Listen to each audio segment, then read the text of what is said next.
We here at the Game and Saloon Riff Tracks always support any and all that are involved in the creation and distribution of any show we feature, and will encourage any of those watching to support the official release.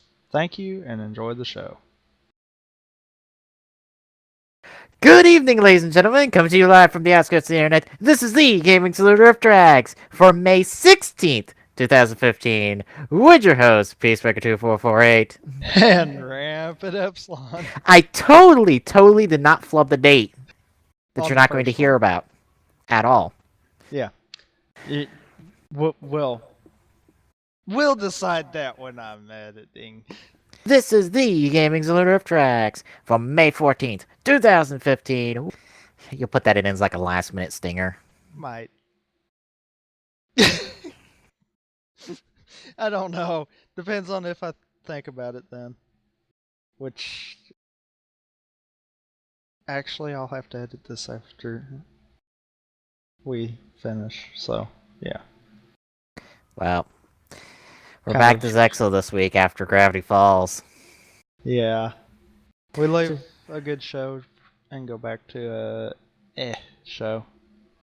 Is it bad to say that in only a week I've watched 15 episodes of Gravity Falls? No, not really. Yeah, I've marathoned hard. Doesn't help that I know things ahead of time. So I'm like, I know the big twist from the end of season 2. I know. It's just I'm working my way there. So I can relive the apparent excitement everyone had on Tumblr that day about that. So it was like that, the shit that happened on Steven Universe, and something else. It's like all were trending on Tumblr. And then Arc 5 decides to show everyone up, and Weekly is fucking trending on Tumblr. Because Arc 5 is that damn good. Speaking of shows that we're watching, how's your review week been? Does watching Game Grumps count? And Might as well. And the Five Nights at Fuckboys 3 that That's- Markiplier did? I have not watched the Fuckboys 3 stuff. Oh, the third one has so much story behind it. It's like the other two, they really didn't. You were just doing shit. Yeah. The third one pours the story in. I'll accept that. That'll be incentive enough. That was one of those that I was like, we're gonna do this again. It's gonna be another 5 episodes where he may or may not get all serious and try to give life lessons again. And then it's like, oh wow, what the hell? This game actually has a story behind it? Hold on. Wait a minute. Yeah, because then the first two boil down to Freddy's pissed off. He's getting the gang together to go fucking beat up a whole bunch of shit. Mainly cameras. Yes. To go shit on cameras. Uh-huh. Yep. This work down too. That's what's funny, you know. That has to kind of follow along suit with how the Five Nights at Freddy's games went too, though. Because, yeah, all 3 of them had story behind them, but really it wasn't until the third one that the story really started getting implemented. Yeah, two was hinting at all sorts of things, but 3 like gave us some answers. And then 4 got announced, and it made fucking Matt Pat cry. I'm sure it made every YouTuber that has played the game cry. Well, it made Matt Pat cry because literally part 1 of his video detailing the timeline of Five Nights at Freddy's came out, and the very next day, Five Nights 4 is announced. And it's like, what? I just... The only reason it was in 2 minutes was because of the copyright strikes. Or in 2 parts. So, if he didn't have a copyright strike limiting his length of videos, he would have had the entire video out, and then Five Nights 4 would have been announced. And it would have been worse. Although I think the second part was a blessing in disguise, because then he gets to end the Five Nights 3 video with the crying in the corner as Five Nights 4 is announced. Oh god. And that Bonnie teaser for Five Nights at Freddy's. Good God. Can I say enough nopes for that fucking game?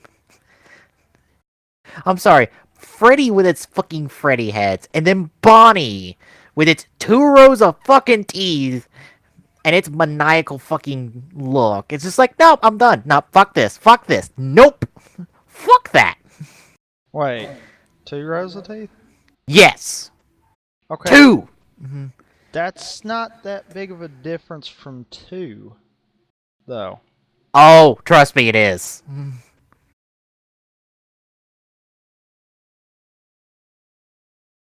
Let me grab the teaser for you, because I don't think you've seen the Bonnie one.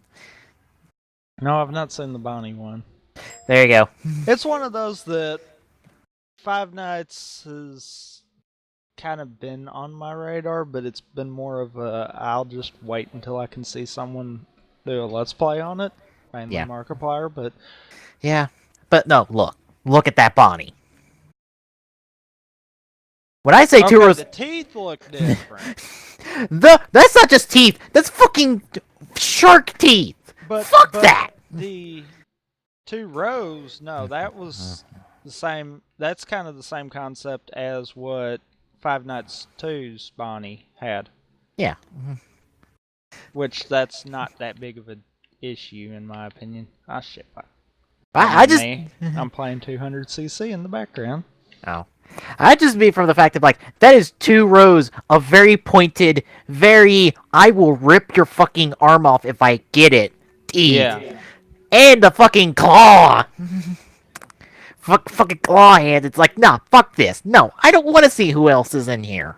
I don't want to see their redesigns. No, fuck that. I'm out. Oh, you don't want to Peace. see the redesigned Springtrap? No! I don't know. I don't want to know what Springtrap looks like. This is frightening enough as is. Because I'm sorry, at this point, you know that's going to happen. I'm sure it's going to be... I'm sure almost every single animatronic we've had so far, unique animatronic, mind you, outside of Golden Freddy, will get a reappearance. Oh god, what if the toy ones come back?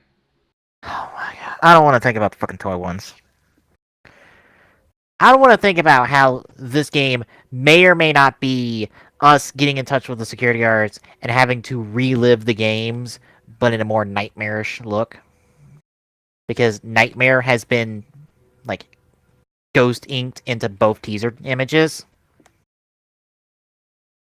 And the words sound like, okay, we are either in hell with fucking Springtrap, and he has to live the life of the security guard that we've been living for the past 3 games, or we're in touch with the security guards who've had to live through this bullshit.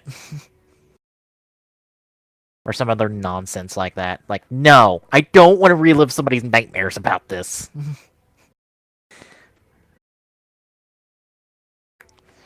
Yeah.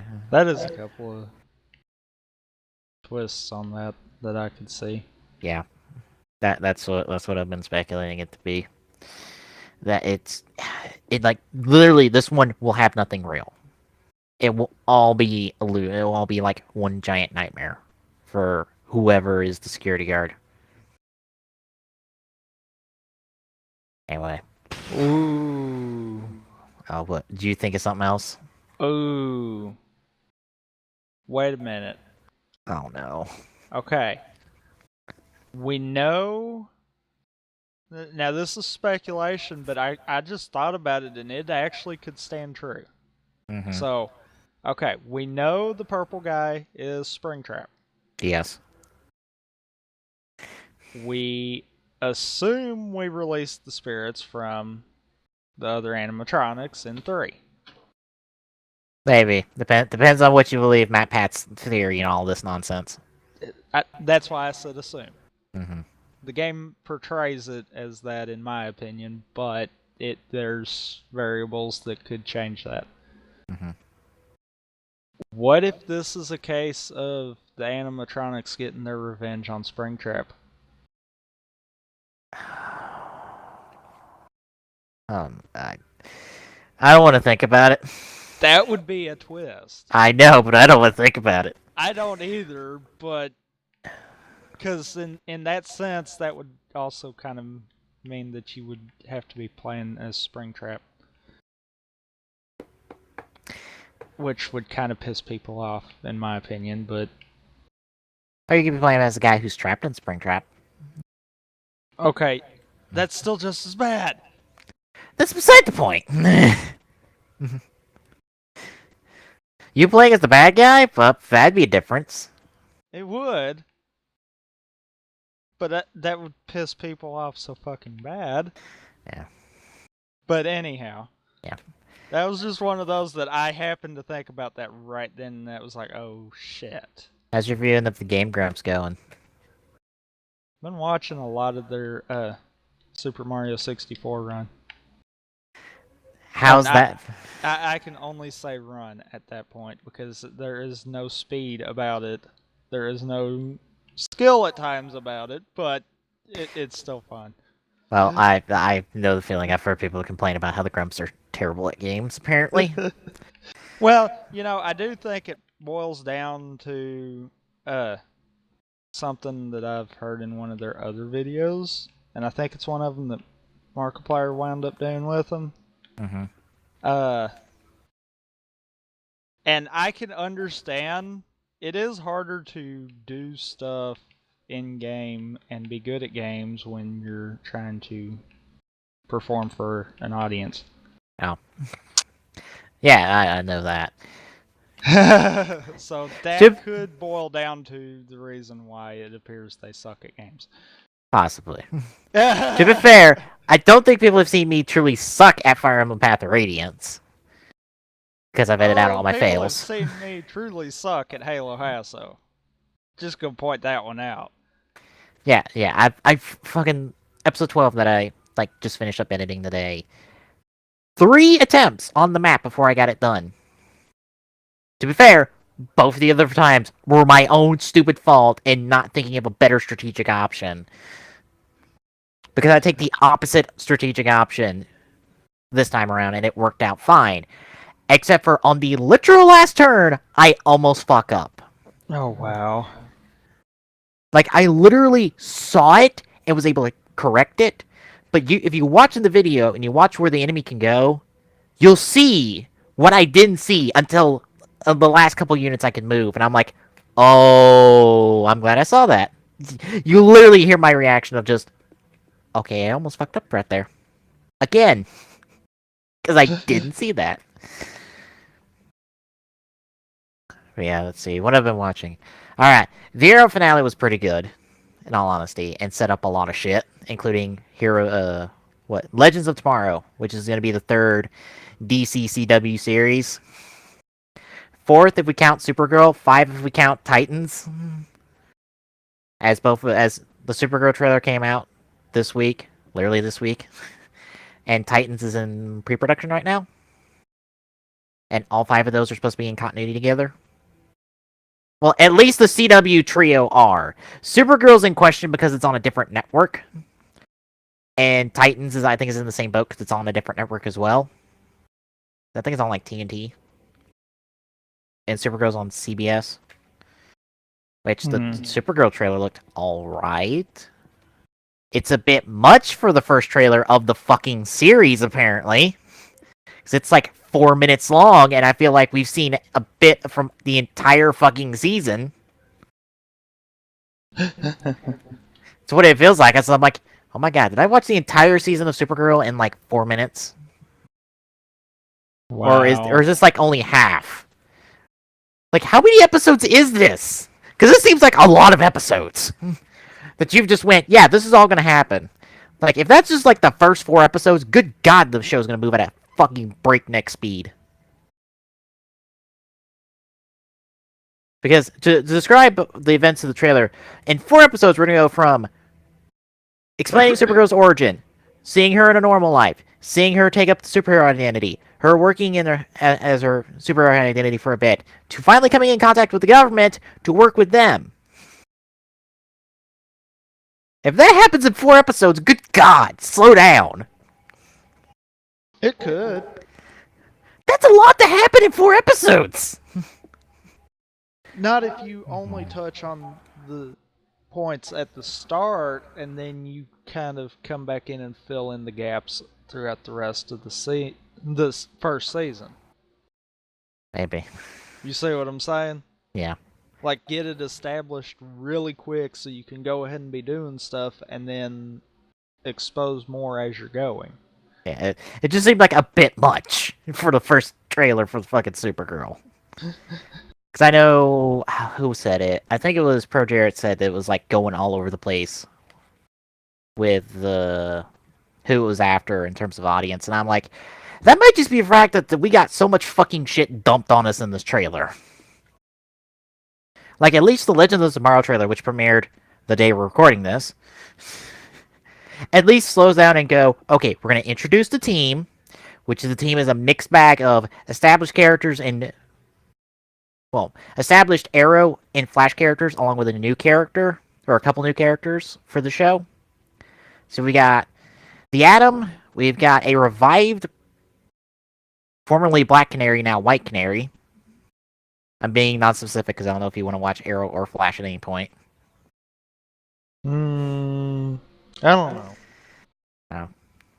But there's that. There's Captain Cold and Heatwave, who are both Flash villains, who are on this team of heroes because Time says they will be a part of this team, because screw it.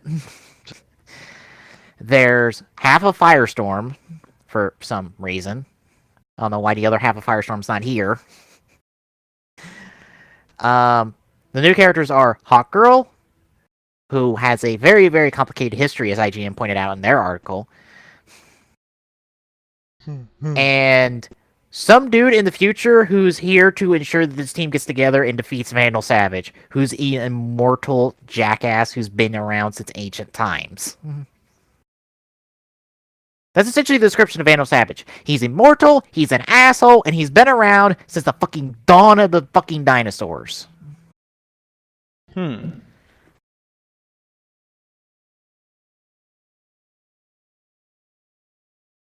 there's all that. The Arrow finale was good. Agents of S.H.I.E.L.D. finale was really good. Like, holy fuck. That fucking, like, last 30 seconds of that show has left people speculating for hours on what the fuck the obelisk thing is that's in the show right now. And then since the creators have went on record saying, hey, this is a new creation, this is not derived from the comics in any way, shape, or form, means that we can't turn to 80 plus years of comics to figure this out. As it happens almost all the time with comic book adaptations. It's like, oh yeah, we know who that guy is. It's this guy. That was easy to figure out. Flash's penultimate episode was pretty good. It was, it was good. It is a bit much, but I guess we have to get it out of the way so we can have the ultimate the finale be Barry time travels and possibly fucks up time, because apparently we're going to do Flashpoint and Flash, kind of. So, yay. Unlimited Blade Works kind of had some big revelations that were pretty cool. So, Unlimited Blade Works was cool. Arc 5 was really good.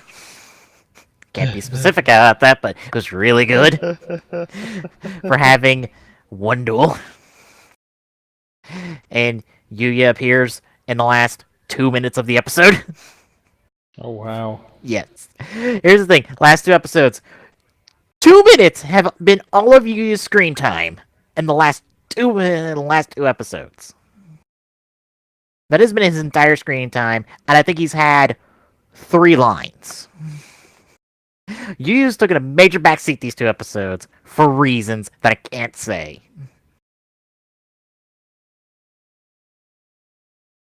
But things will seem to be going back to normal, or as normal as Arc 5's going to get it at this point, because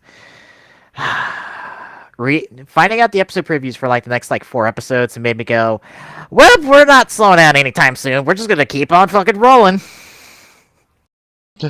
And all that shit in the opening, we're blowing it all out right now. And it's like, well, there goes predicting anything further about this show with the opening. It's literally just like Burn. By the time we get to Burn, almost everything's exhausted from that opening that it's foreshadowing. And I think here they're literally going to exhaust almost everything in this opening before Oh we really wow. get started in this arc. And I'm just like, wow, we can't predict anything, and can we in the show like at all whatsoever? Because we're not allowed to.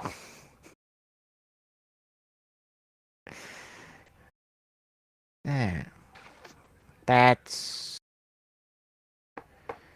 essentially everything, except outside of RPG Limit Break, which I've been watching a little bit of here and there. It's a It'll be over by the time you hear this, folks. But it was a little charity stream that was featured a lot of RPGs that went for multiple hours, and it's kind of like I would say it's a miniature AGDQ or SGDQ in a way. Like it's a smaller amount of games, but the games take longer to complete, and they're all speed runs. So Hmm. it's kind of like a companion to the GDQ stuff.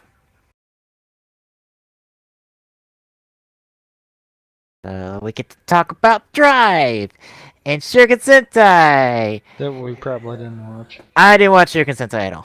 I didn't either. So I guess that one's out. Pretty much. I think we're both pretty much done with that show. It's like, I don't care now. Yeah. Cowboy ain't getting me back in the show, and I honestly don't care enough. I have a bad feeling it's because of the fact of can tell it's not really set for anywhere close to our age group. Yeah. I mean, I know it's meant to be, but it's not. I think Toganation put it best as of Super Sentai has been going younger since Kyoryuger, and we're just seeing them go as young as possible with Shuriken Sentai. And I'm just like, Cowboy ain't even bringing me back in here. And said I was going to watch through his debut, and I haven't because I don't care. It's one of those, yeah, I lost interest really quickly with it. On the opposite end of the spectrum, Drive keeps ramping things up week in, week out, and it's just like, oh yeah, we're actually going to be like doing some really cool stuff now, and I think people are really getting back in the Drive now. I know. What's with that? It's like they're with freaking Ninja, they're going younger with it, and with Drive they're going with more of a mature audience kind of concept.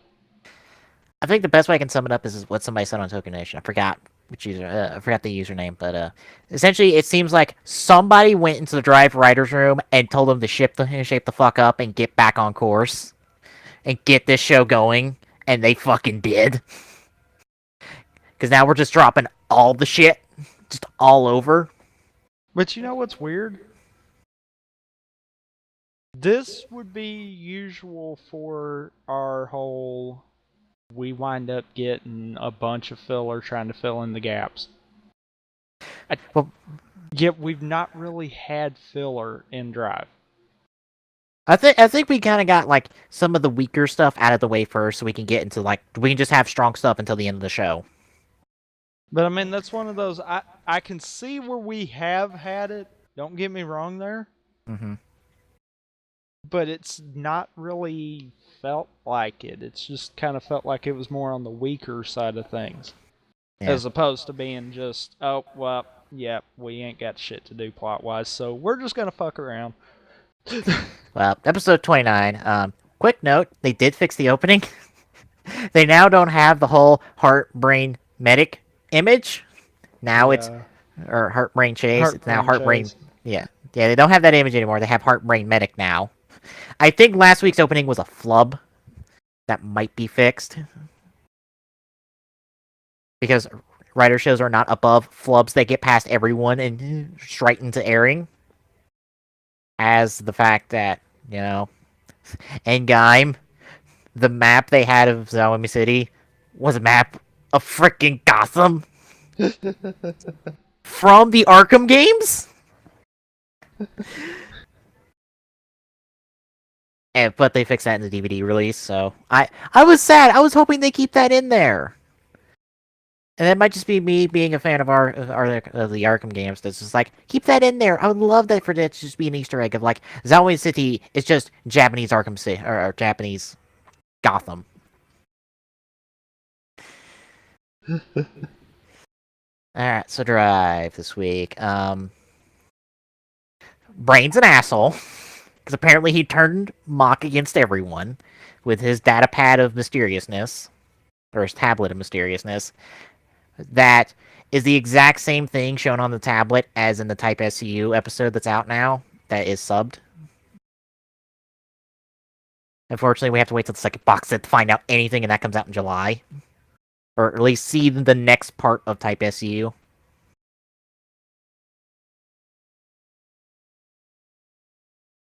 So yeah, Mock's the bad guy now for the moment. Tamari is finding out about his father's murder and being very angry about it. Yeah. Kiriko's caught in the middle of the conflict again, morality-wise. And Chase is the only one who's a bit sane right now, as he literally has to call out Tamari for being a dumbass. It's like, hey, you're a writer, you fucking save people, get your fucking ass over here and do something and stop being pissy. Yeah, I like that. He was like, did you forget what the hell you are? Get your head back on and let's do this right. Yeah. This is coming from the guy who's only had the writer title for like 3 weeks now. Get the fuck back in gear, Tamari. We got shit to do. And why do I have the feeling that Chase is going to put together what the fuck's going on before everyone? Because he will. Because he's like, family again. This isn't a coincidence.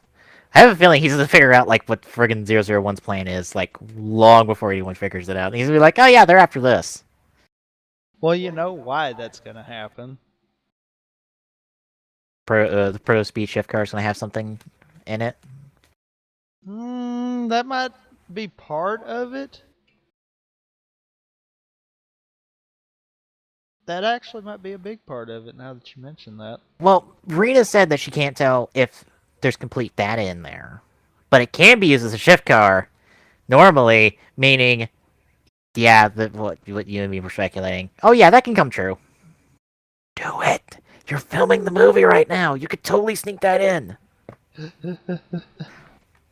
Hell, I just saw someone point out the fact that the secret item that popped up in the scans that we'll talk about here in a bit, that could totally be for the next writer because they've done that exact tease before with these exact same kind of scans. Movie exclusive writer, final form. Oh, by the way, here's the tease for the next writer because he's totally showing up in the movie.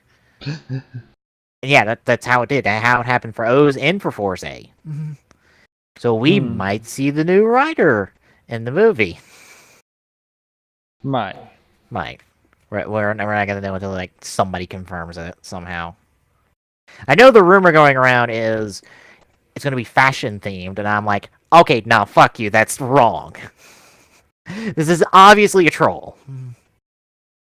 If this is not a troll, I don't know what to think. I literally won't know what to think if that's not the troll. And that is 100% legitimate. Hey, we're gonna get a fashion theme writer.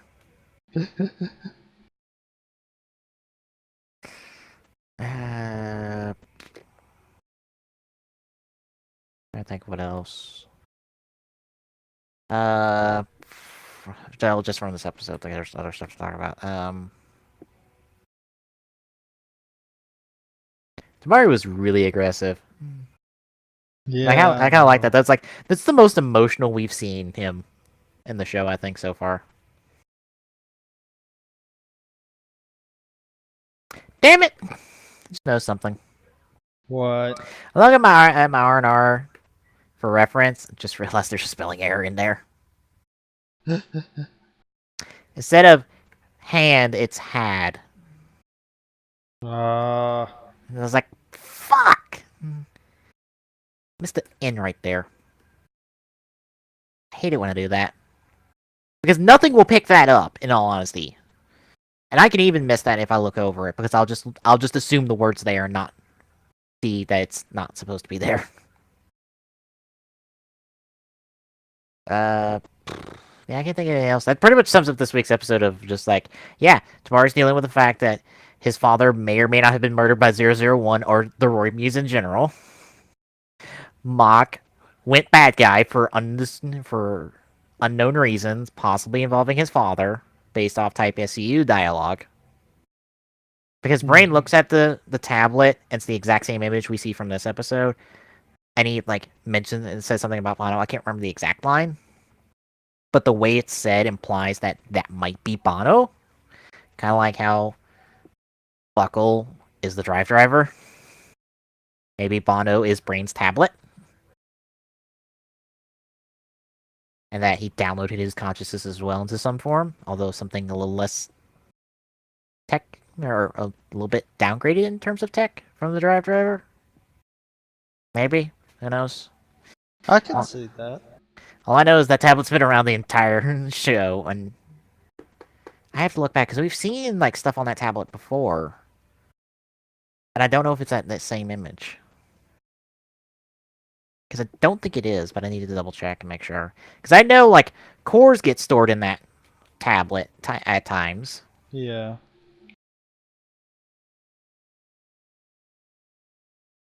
But if so, why would that... I don't know. That's one of those that, as pissed as goes Ben, because of what Bono's done, that makes me almost wonder, why would he partner up with them, even if that was? Oh. Somebody trolling the internet tweeting about Fashion Writer leaked, and it's a picture of the fancy wizard, top hat, bow tie, pants. Oh god. Thank you, appreciate that one. Anyway, so yeah, Chase being Chase and being the writer that we need, Yeah. and Brain's an asshole. Super asshole, because he's like, I can't be alongside you if you're with Medic, and Hart's just like, the fuck's your problem with Medic? Yeah, why can't you guys get along? What's she burn my handkerchief?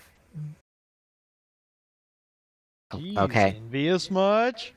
apparently. I love how Hart hasn't shown up for like several episodes, and he shows up here just to complain about how Brain's hogging the fucking spotlight, essentially. Yeah. Alright. Yeah, I guess we'll talk about the scans that gave us Type Trideron in full reveal, and I like what I see a Type Trideron. Like, I really dig the helmet. I think the helmet's been the sticking point for some people. But I really like the helmet. We got the Shift Next Special Shift Car. That is the full name of it.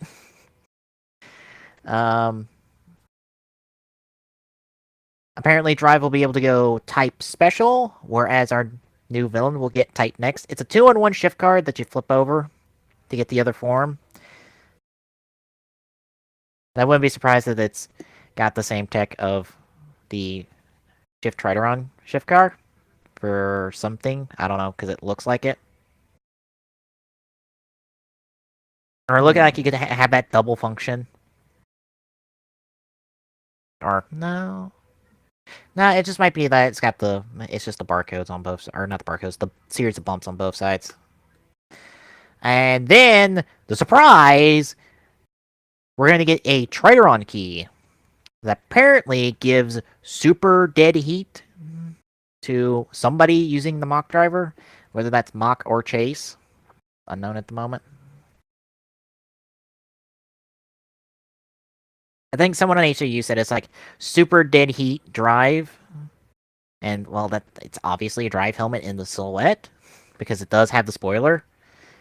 I don't think it's Chase. It's possibly Mach, maybe. I don't know if it's Oh gonna be like no. a movie exclusive thing. You make a good point there. That could be a movie exclusive. I don't know if it is.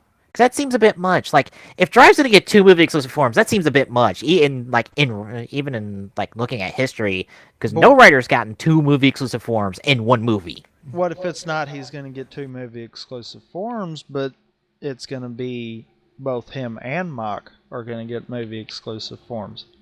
That would be a Because different. because we would have to assume that this could still take place during the time where Mock's on the good side.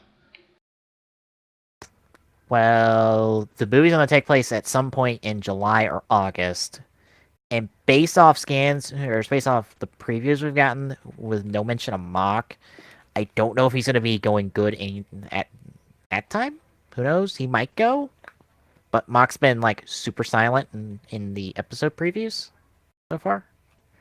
So his status beyond next week is kind of in question of is he still a bad guy? Did he swap to a good guy? Where is he? Hmm. What's he doing? Yeah, what you said, that's a possibility because even though that's never happened before. Because if someone gets a movie exclusive form, it's always the main writer. True. No secondary writer gets a movie exclusive form because that just doesn't happen. Reasons. Yeah, it just doesn't happen.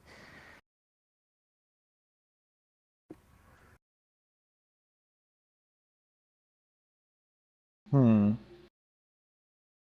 Oh, and someone made a flowchart for episode 29. Oh God. Let's see. It's Medic loves Heart. Brain loves Heart, but wants to kill Medic, and Medic wants to kill Brain. And Heart's just like, why can't everyone get along? Go wants to kill Chase, and Kirago's like, why can't we just get along? And the viewers want to kill Nira, and Nira wants to kill Tamari.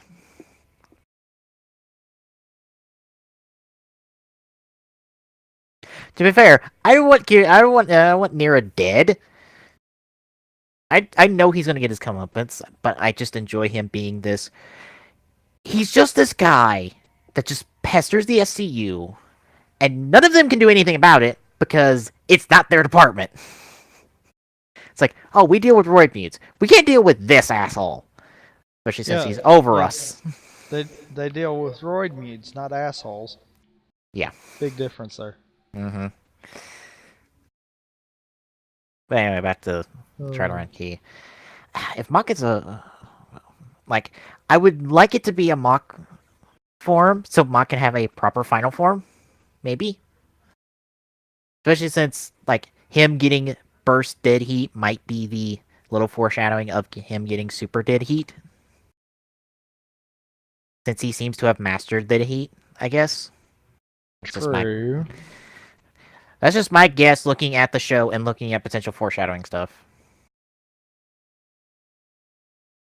And then there's a third thing in these scans that's a big question mark, and it's going to be something for the movie.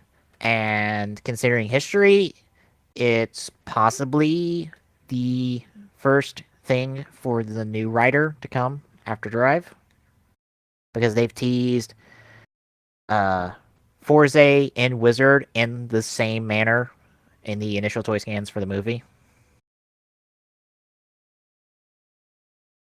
So that's a possibility. If it's I'm not sure, like, if it's going to be something form related or just something like Arsenal related, because the other 2 times it's been Arsenal related, especially for Hmm. Forze, because his forms technically, well, he didn't get a proper item that gave him a form change until Fire, and that was quite a bit ways into Forze a little bit. Because technically, he doesn't need anything in the driver to transform. Technically. If he does, he just needs one switch. Because that's just how the Forza driver works. And I think it was Was it radar? It might have. It was. I mean, I think it might have been radar. Was the item? I know for wizard it was copy. I believe was the ring you got, or the ring they gave out at that time. Right? No, they didn't give it out. They packed it in with the fusion states switch. Because they packed in one of the switches with the Burakawani combo for O's in Forza when the O's movie came out. So it might be the new writer, who might be fashion themed, which I think is bullshit. As many people have called out, but who knows? It's a fashion rider. There's reasons. I know someone tried to spin it around and be like, well, they could do like various insects that produce silk and all this stuff, and yeah, that could be something. But like, no, this is fake because people have said it's like people I trust the opinion of have called it out as fake because around this time, fake rumors get out about the writer. So yeah.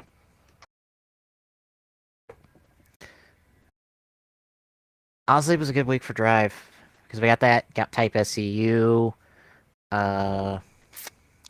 stuff for Full Throttle's slowly coming out. We might get the sub in the next few weeks. Really excited I just want the full raw at least in a good quality. Like I can wait on subs, but I would love just somebody to post up the raw somewhere. I guess you're gonna wait for subs. Yeah, I'm waiting for subs. Well, I've already read up on the movie, so I'm in the clear to just like watch the raw because I don't know what's going on.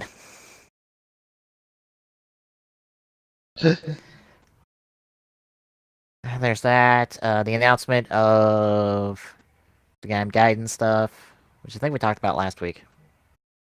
Did we talk about that last week on TGSR? I know we talked about it. I don't remember if we talked about it on TGSR or not, though. No. Well, in case you're wondering, if we didn't cover it last week, Knuckle and Duke are gonna get Game Gaiden films. So yay! I think they're gonna start filming here real soon. Yeah, anything I said about Duke or about Duke's actor posting a image saying it was from the Game Gaiden filming, that's wrong. No, that's just him showing off the makeup that was done for him for the Full Throttle movie. I'm wrong. I jumped the gun. We all kind of jumped the gun. Don't worry about it. They haven't started production. I think Fruit Rider News did a translation of Takatora's actor's Twitter account, and he even said that Game Gaiden's filming isn't started just yet. It's gonna start soon. So more Game Gaiden stuff! Yay! They'll probably go alongside like the releases of some figure arts. Granted, Knuckles like the only one I care about who's not released yet, outside of Lapis. Yeah, in all honesty, yeah, Lapis isn't out yet.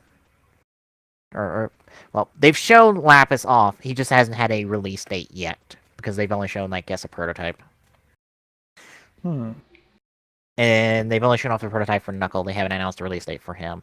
But other than that, everyone else I care about has gotten announced and shown. And it's either released. Yeah, no, everyone I care about is released. Oh, wow. So, yeah. Outside of Knuckle. So, a collecting I go on the game figure arts. I'm 2 down because I got Gaimon Baron. Just gotta pony up the big bucks to fucking get Shinzen Getsu.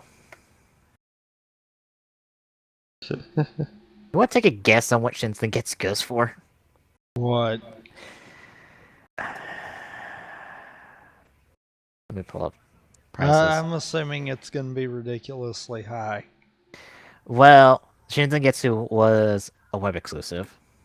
So, it's already, like, even if you pre-ordered it, or even if you pre-ordered it, it's going to be high already.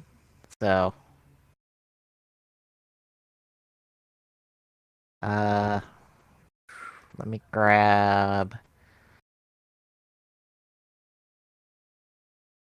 actually real quick. Why is that all in English?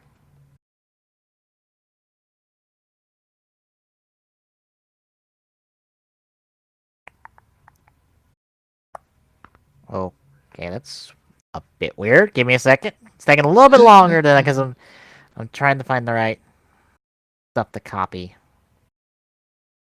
Or not the right stuff to copy. Anyway, cheapest price on Mandarake is 11,000 yen.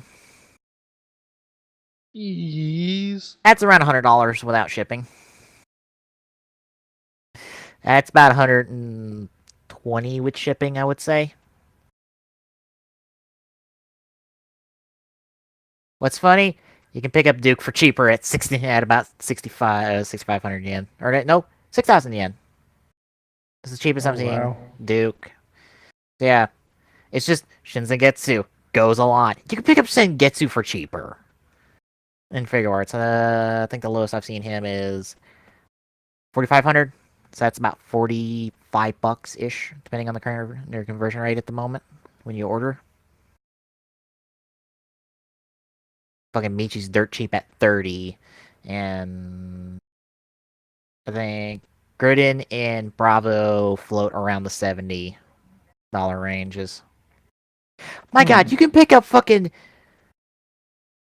Baron Lemon Energy for about 70. Fuck. Yeah, you can pick up fucking Baron Lemon Energy for cheaper than the fucking Shinzengetsu. The only thing that matches Shinzengetsu in terms of prices is the freaking 2-pack of Gaim Pine and Baron Mango. Jesus. Jeebus. Expensive as fuck. Alright. Anything else? Besides my ramblings about how much money I have to spend for fucking figure arts? I don't think so. We've delayed long enough. Now we have to watch Zexal. Fortunately. 27-28. A team performance in heavy metal. Yuma's dueling some soccer schmuck. And Yuma's dueling some guy who's got a machine deck. And this is a part of the whole dual carnival thing. So Yuma's trying to get heart pieces. And I don't fucking care. I cannot define how much I don't care right now.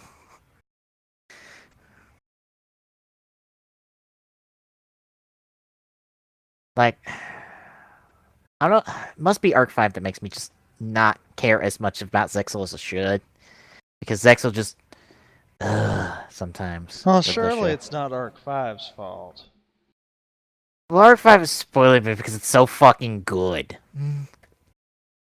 We have a competent protagonist. A female protagonist that fucking duels and is good. We have multiple characters who are involved with the main plot of the fucking show and aren't just cheerleaders. We have a show that has made me rethink and relook at the opening in terms of what it foreshadowed. Because guess what, folks? If you haven't thought of this, re-watch the opening and ending. There is a set of 4 colors in the opening and ending that foreshadows something that just got confirmed this last couple weeks. You know, what's funny? You were telling me that, I think off recording, but you wouldn't believe it, but I actually was wondering if there might have been something with those colors the whole time we've been watching it.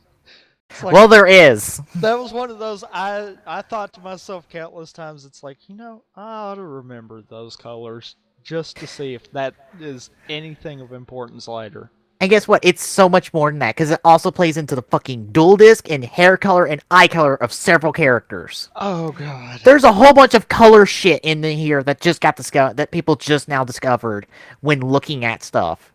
Hell, you know the 3 kids? Yeah. Okay, do you know the 3 Egyptian god cards? Uh-huh. The kids, each of their main colors, represents one of the 3 Egyptian god cards. that is a reference. Holy A shit. purposeful, yeah, because they're yellow, blue, and red, and they're like the exact shade of yellow, blue, and red for those three cards. Oh god. And I'm like, fuck, god, So literally. this is one of those anniversary shows that are wanting to subtly cram it down your throat, kind of deal. This is a show that makes it that every time something new comes up, like every time there's a new episode, you kind of need to kind of want to rewatch older episodes to see if there's a reference or something that got hidden. This show's so well planned out like that. Like it's mind-boggling, like the whole dual disc eye color hair color thing when I read about that, because I'm like, holy fuck, that is so intricate, it's ridiculous. Huh. Like, god,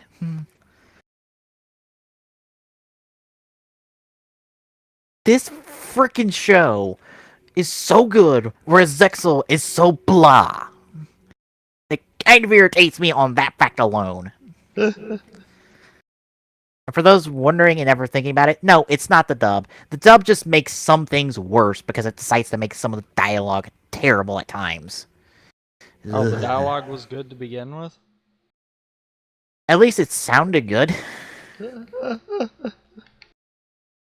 It's just some of the delivery in the show just makes me cringe because I'm like, oh god, please, just emote a little more, please. I feel like I'm getting hit by a plank of wood right with some of these lines. Hmm. I mean, that's all I can say going into this. Look, these two episodes are fucking filler as far as I'm concerned. Reading the titles and reading what's happening and getting a general idea of maybe what's happening. Like, Yuma's gonna win to get fucking heart pieces, and we're not gonna give a shit about these characters because they're not gonna show up fucking again. And because I don't care about Yuma, I don't care. At all. Yes. Because Yuma is such a rock-dead fucking idiot at times. It's ridiculous.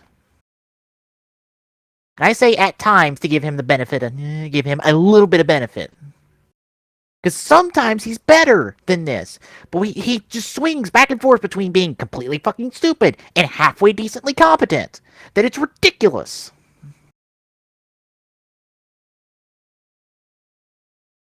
Alright, I think I'm ready. You I think I got it all out of the system. You hope. Maybe. Doubt it. Alright. Because we're fixing to see the incompetent asshole fucking be dueling. Yeah. Alright. You ready for episode 27? Not particularly, but yeah, I guess so. Alright. We shall start episode 27 of the Zexal, which you can find the links down in the description below. Here in 3, 2, 1, go. I was gonna say, provided that I'm not an idiot and forget them, but yeah.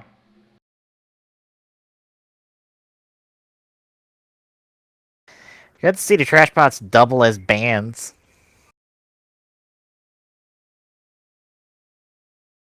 Yeah, here's the thing that also baffles me. This show obviously is referencing Battle City with what we're watching right now. But Arc 5 has done a better job of referencing past Yu-Gi-Oh! Shows, and it has to reference 4 of them as an anniversary show. Like, holy fuck! The fuck, Zexal?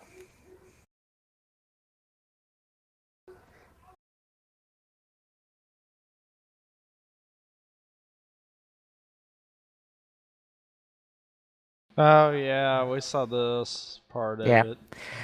Literally line for line. Yeah. Also, how the fuck does that ball work? And why would you waste so many good cards?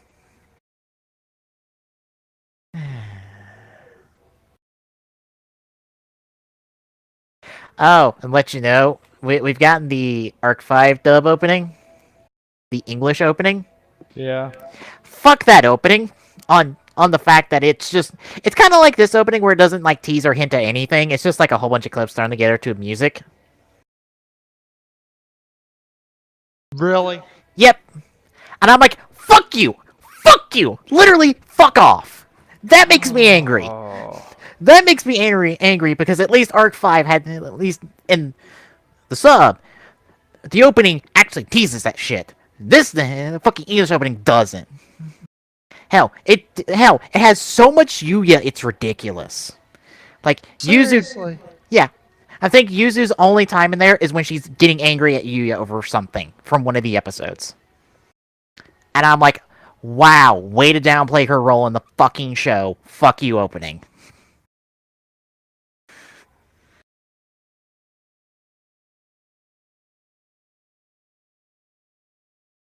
Yep.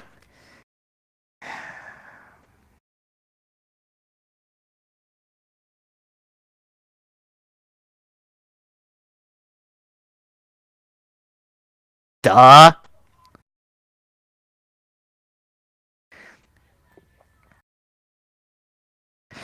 Also, I've thought of something. If someone wins 5 heart pieces, but they all don't fit in the whole heart piece container thing, do they still qualify? That's a good question. Because obviously it's 5 different pieces in order to make a heart piece. Uh. No. And you have a terrible catchphrase, Yuma, that makes me very angry all the time. I'm just being angry right now for no good reason. All because I'm not watching Arc 5. I'm being Glock because Glock's not here.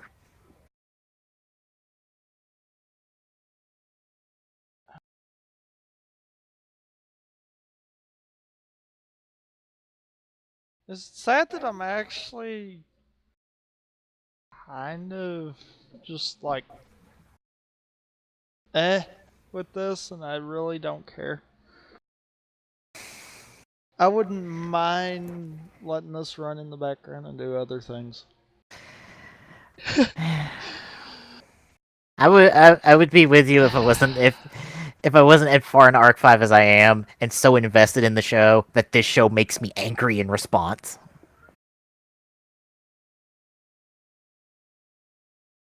Is that field spell that he's playing? Pretty much. Okay. I thought it was. And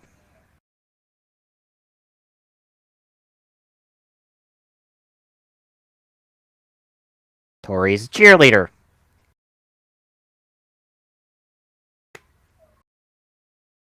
And those two are in that. Why?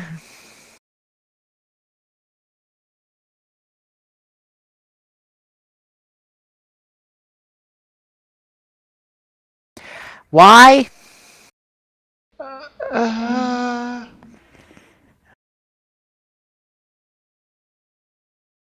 Okay. And the monsters get jerseys? What's your special effect to negate the fact that you're attacking a higher defense monster?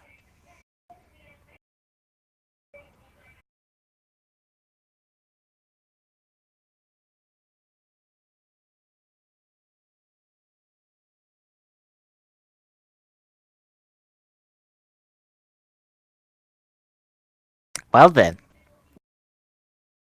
Uh,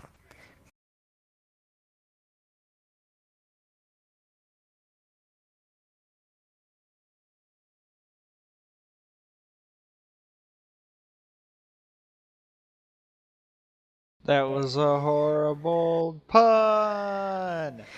yes. Fuck you for blowing that so early.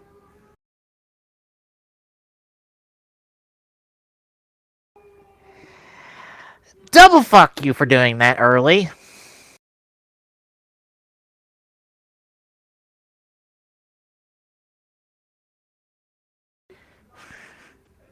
Okay, how ridiculous is your fucking first turn? Jesus.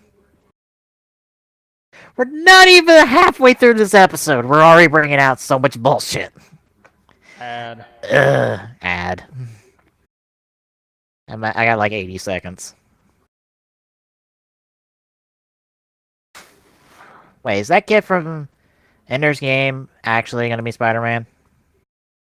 I know someone was like, no, fuck that. I haven't seen anything he's in, so I don't care. Have you? Uh-uh. Okay. I don't know. I don't care. If he's good, fine. If not, oh well.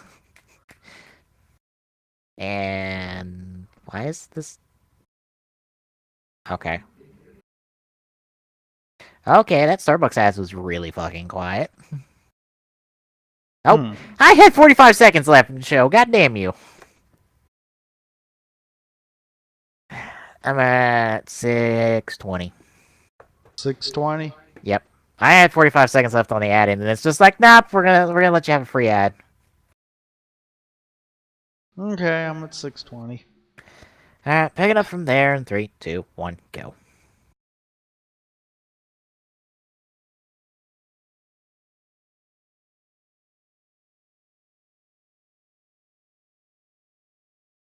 Uh,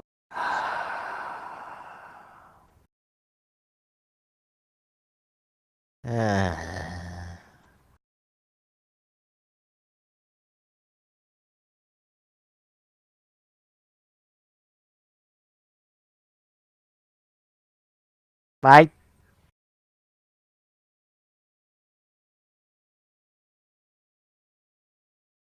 Why is Gaga using a soccer ball? the field spell.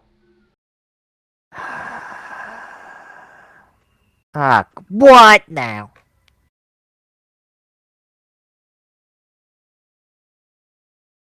Well, it's got played on the field already, so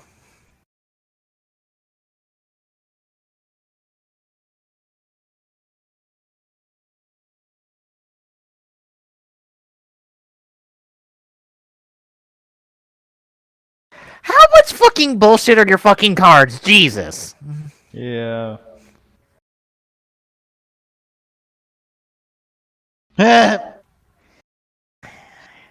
Once more, Astro, probably the best character of the show. Yeah.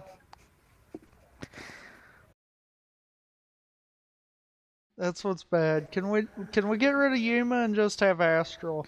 I want Astro for main character for Zexal. Doing it now. We'll petition for that, even though this show's already over. I want to rewrite history, damn it.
Yep.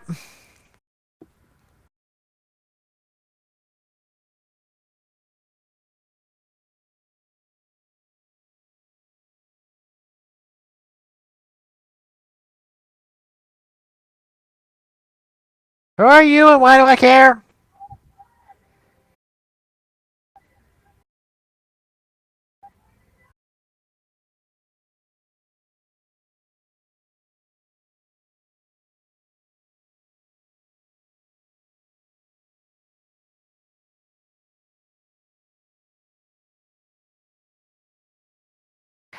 Why are we giving the fucking one-off filler fucking character backstory? I don't Seriously. care.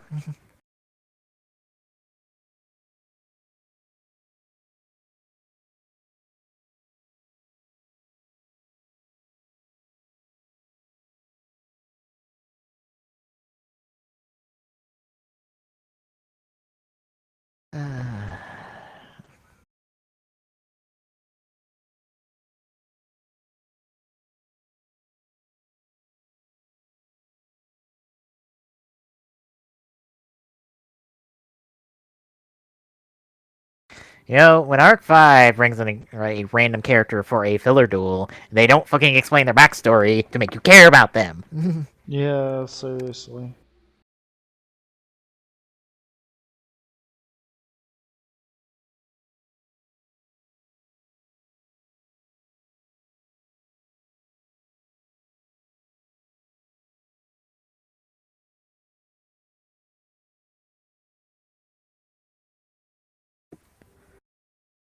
Of course. Yay, ads.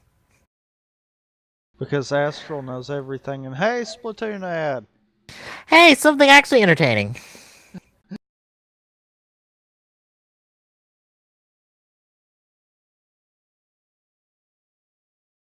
We haven't done Marvel Heroes for Ram for Gaming, have we? I don't think so. Okay. Is that on the list? I don't know, actually. I'm getting emails from Marvel Heroes recently, so I was thinking about it.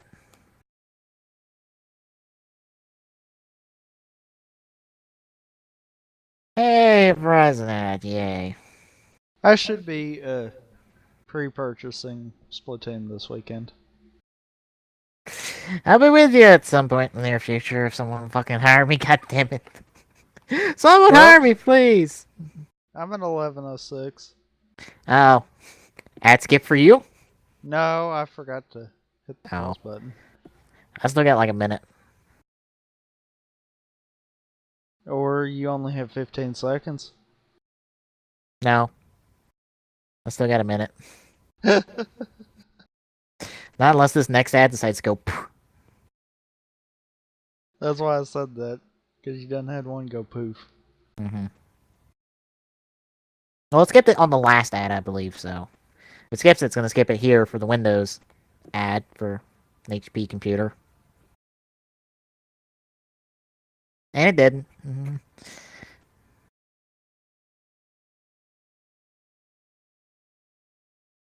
You had 11:06. I'll have to wait 2 extra seconds after the ad. So, Okay. all right, now I'm at 11:06. Alright. Okay, keeping on trucking through this episode of Zexal here in 3, 2, 1, go.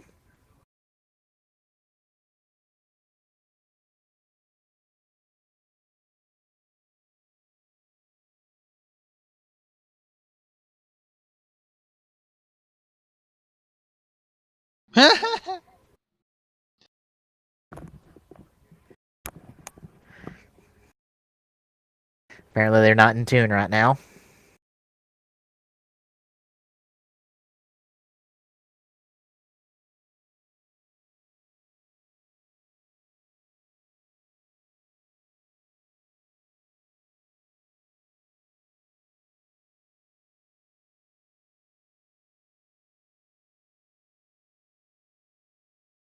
Nobody uses that card in Arc 5, I swear.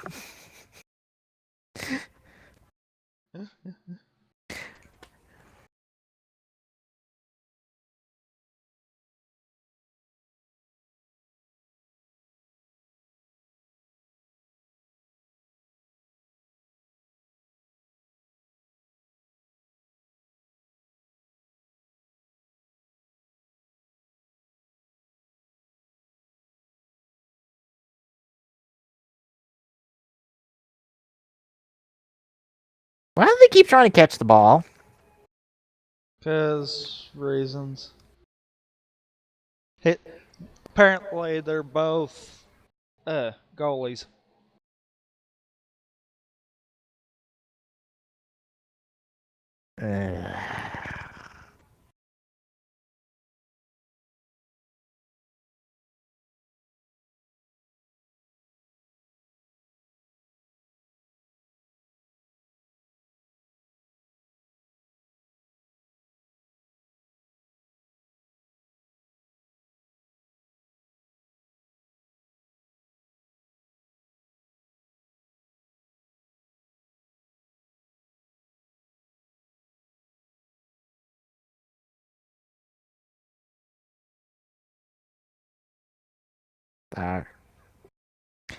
Uh, Yuma just fucking just blew everything in that one turn. Mm-hmm.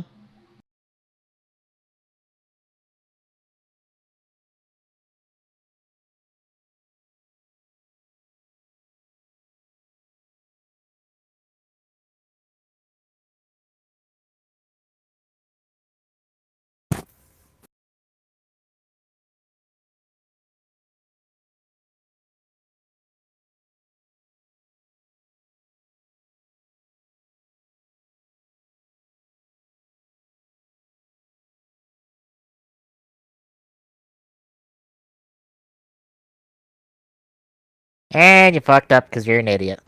Bravo, you're dumb. I don't care.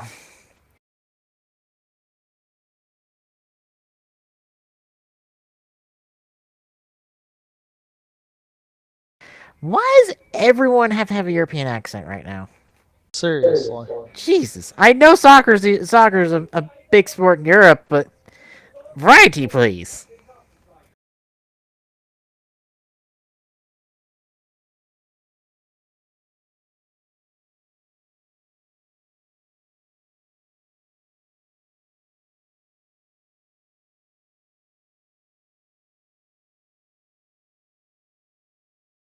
Right, you don't like soccer, but you use a soccer themed deck.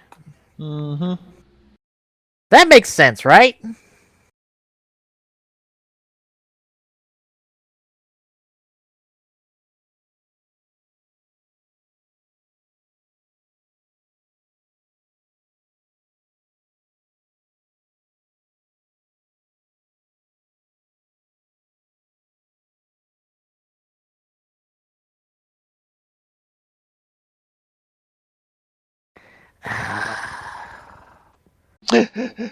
Really? You have to make him go through this revelation that he's a fucking idiot? Ugh.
Let me guess, he's got a number.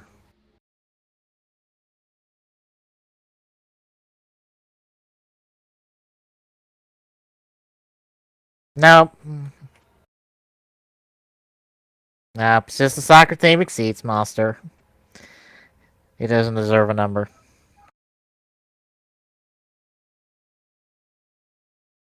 Yep. And we go to commercial. Again. 30 seconds and it's Dairy Queen. Same here.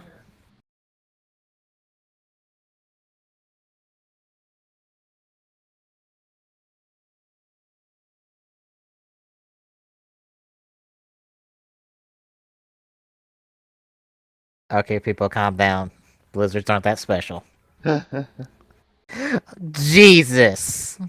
Why?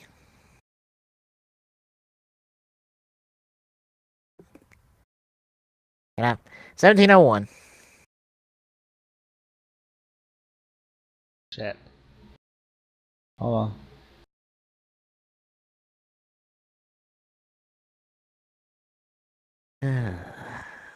Maybe the on. next Okay. episode will be better. Doubt it. Alright, picking up 1701 here in 3, 2, 1, go.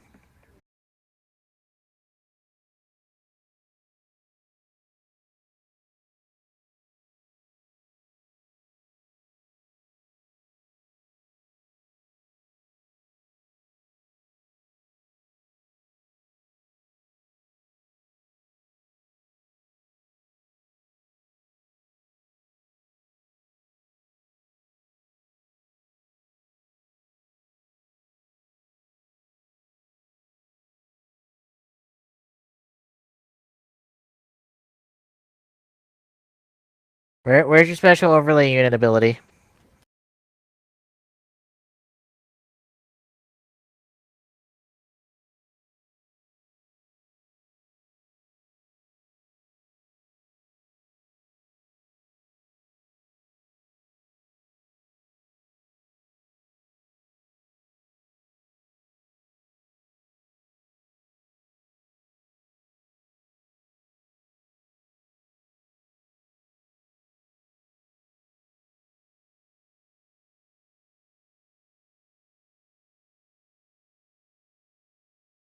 Okay, this seems a bit overpowered.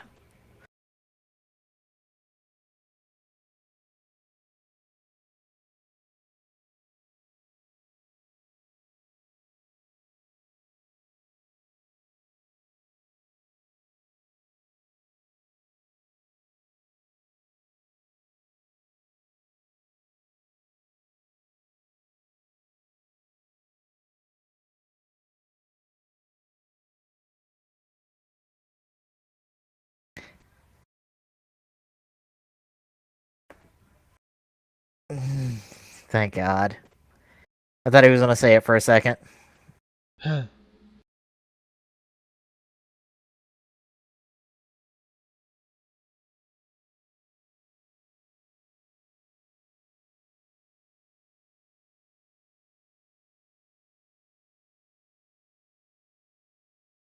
Howdy, Dark Magician Girl.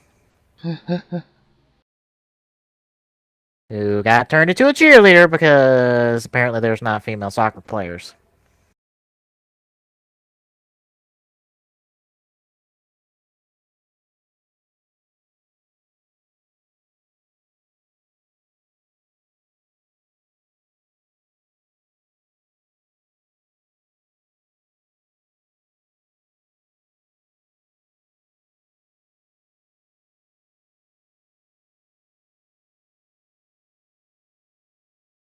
The the what?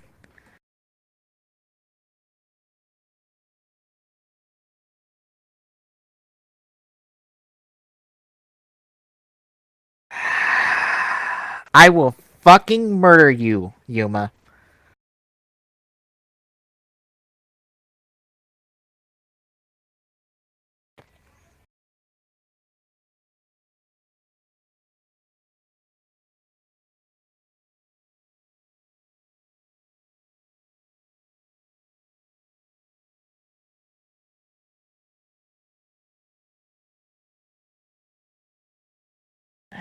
Can we stop playing the one tune over and over and over and over again?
Are we done with this episode yet?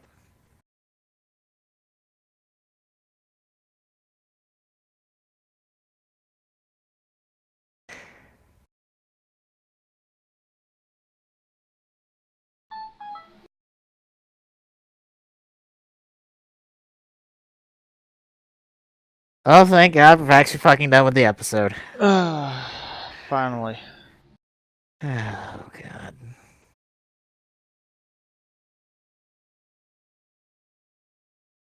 So, on a scale of don't care to how are you feeling? Little of both, actually. Okay. Combination of don't care and Ugh, fucking that Zexal.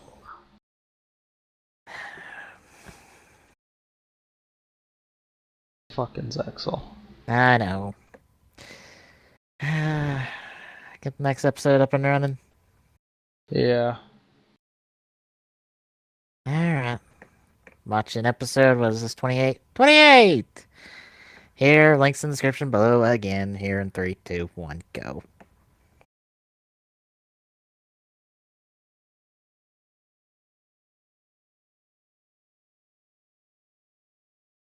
What?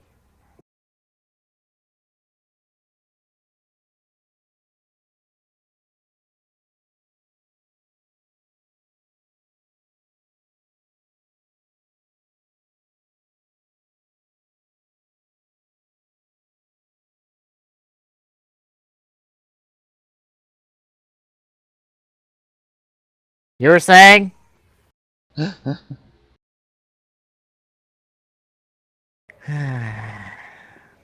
Bravo, Yuma. Shouldn't you be focusing on the whole duel carnival? I mean, it'd be good to get 5 pieces off the bat so you can qualify and be done with this bullshit. No.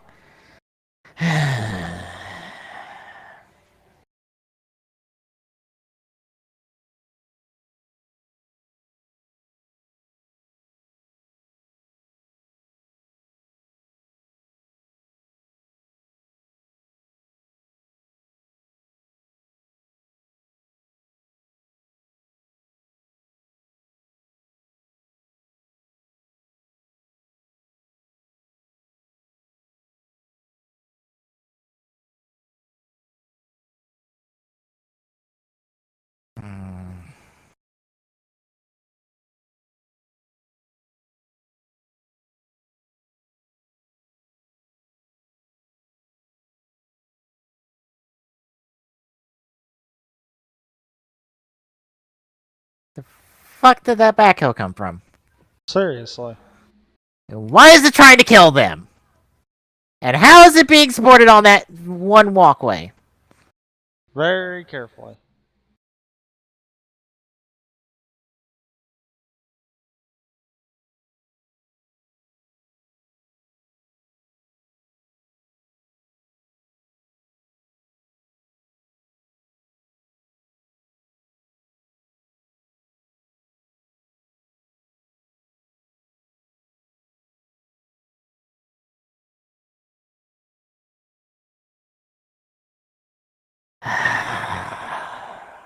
Oh boy.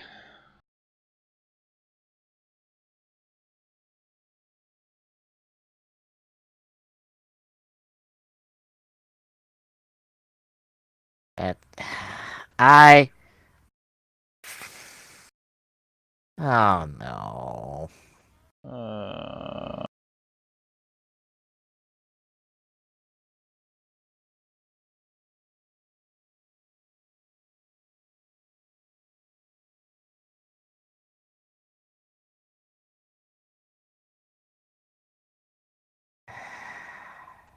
God damn it, Yuma.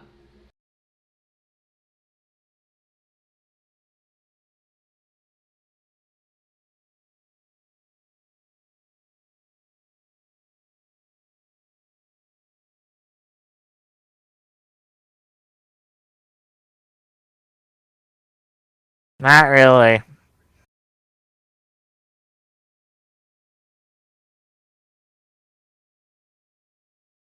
Yeah, but we are gonna catch a duel, I assume, at some point.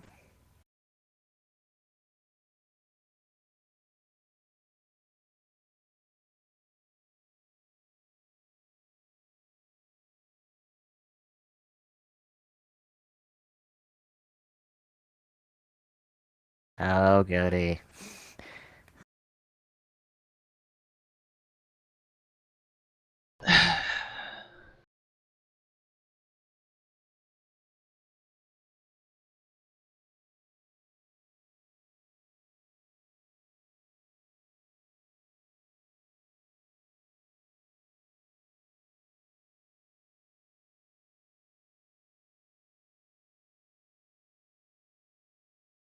Why must we do the gear up stuff now? We are fucking 28 episodes in. Let it fucking go. Because that's the same reason why we have to have one of the 3 Yuma quotes to intro us into every battle.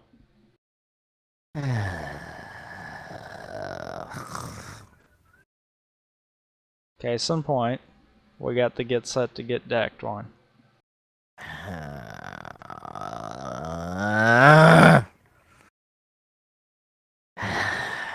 This show's depressing me now. It's only because you know there's something better. I have so many things on my plate right now that are better. Problem is, like, 2/3 of the CW stuff's ended for me now. Or 2/3 of the comic book stuff's ended for me now. And the other third ends next week. By the way, I had a very short ad. I had like a 60-second one. 440. I'm at 441, but that'll work. Okay. I was about to play that extra second. It's whichever. Let's stick to 440. Start it then. Alright, picking up from there. 3, 2, 1, go. But yeah, Arrow's on break, Agents of S.H.I.E.L.'s on break, Flash is gonna be on break next week. Unlimited Blade Works, I assume, is getting close to finale. I'm gonna be out of stuff to watch live. This is gonna be stuff I dig up.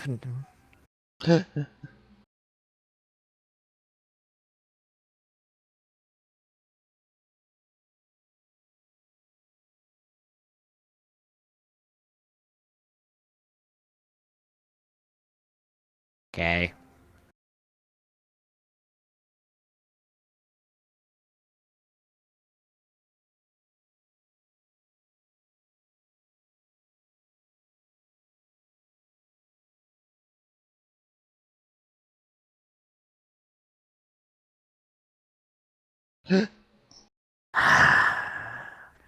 He's like, That's hey, a. dumbass.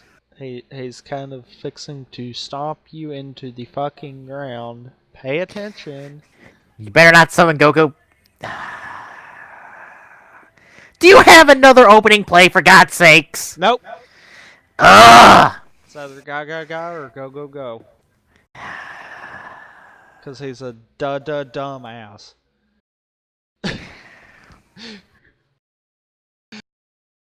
You were just. See?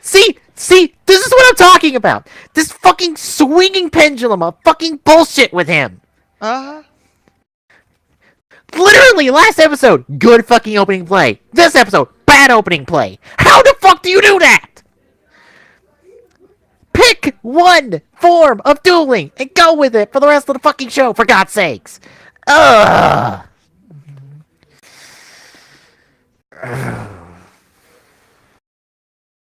Oh my god. Fuck you, Yuma.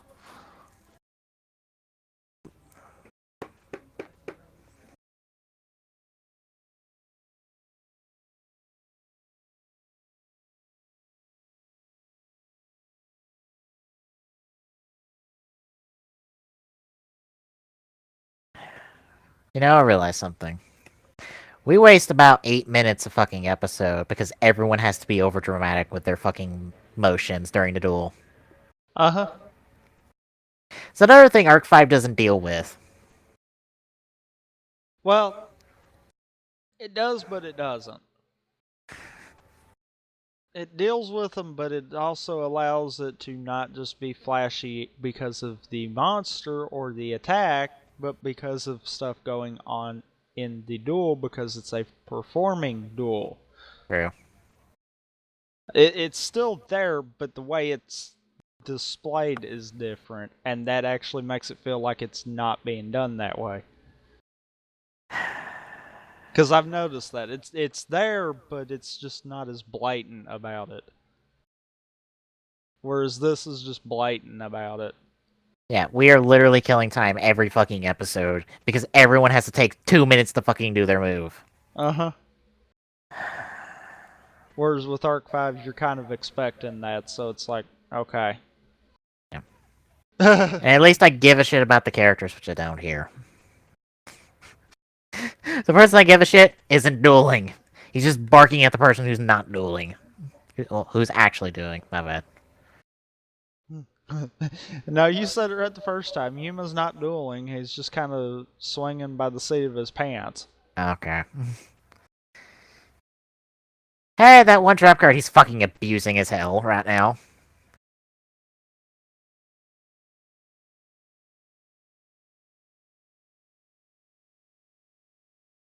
Except you take no damage because it's a defense mode monster.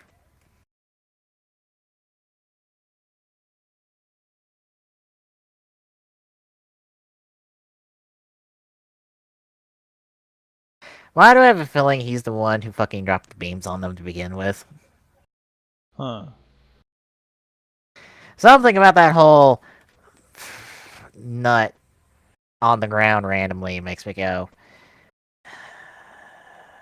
did he do that? Is he a bit evil, or is that just a play and foreshadow of something else? Like Astral's whole plan of how to win the fucking duel. Uh.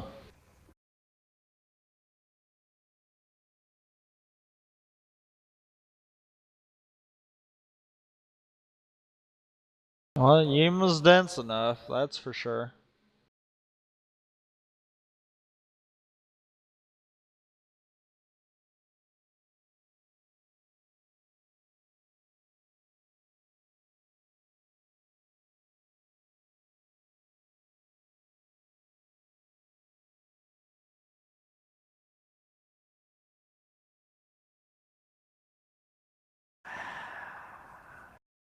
Thank you, show, for showing us that no one cares about his fucking stupid monologue. Yeah, the only thing that's actually been successful there. Mm-hmm. So, Yuma summoning Baby Pope? Pretty much.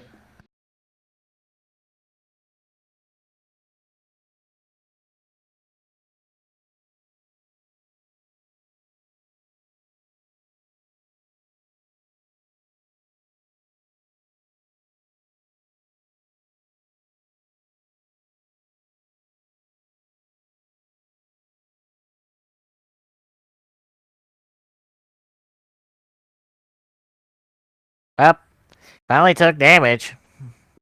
Halfway into the episode. And let me guess, he fucked something up still. Maybe, who knows.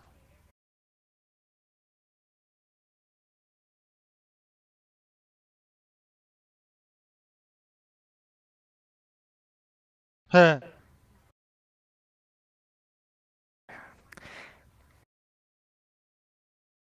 Tactics, technique, skill, all the things fucking Yuma lacks at times. Yes, because he thinks it's tactiles. Fucking hell. Can we not have a consistent where Yuma is either smart or stupid? Because at this point, I would be fine with being consistent stupid, even. Yes, because I can at least make fun of him. That's one way I can be entertained by Zexal, is making fun of Yuma being an idiot, and having Astral do that for me as well.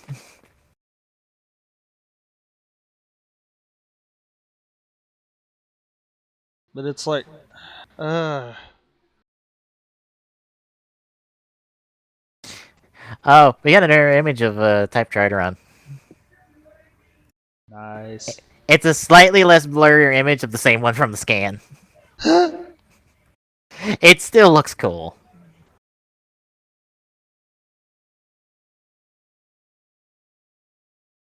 You know, I've seen a lot of people do, like, Neo Heisei lineup of the base forms of all the riders, but I haven't seen one with all the final forms.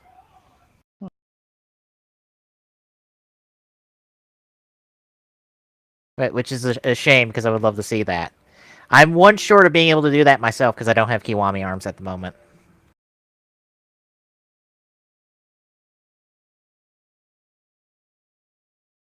And he's fixing to overlay. Yep.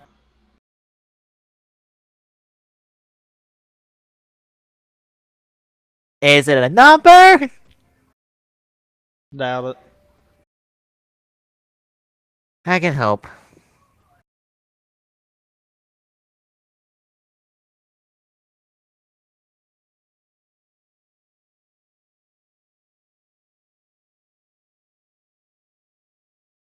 Yep.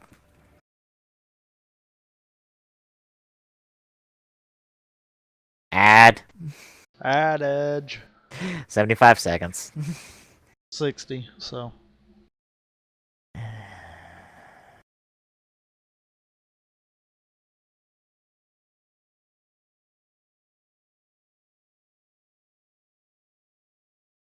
No,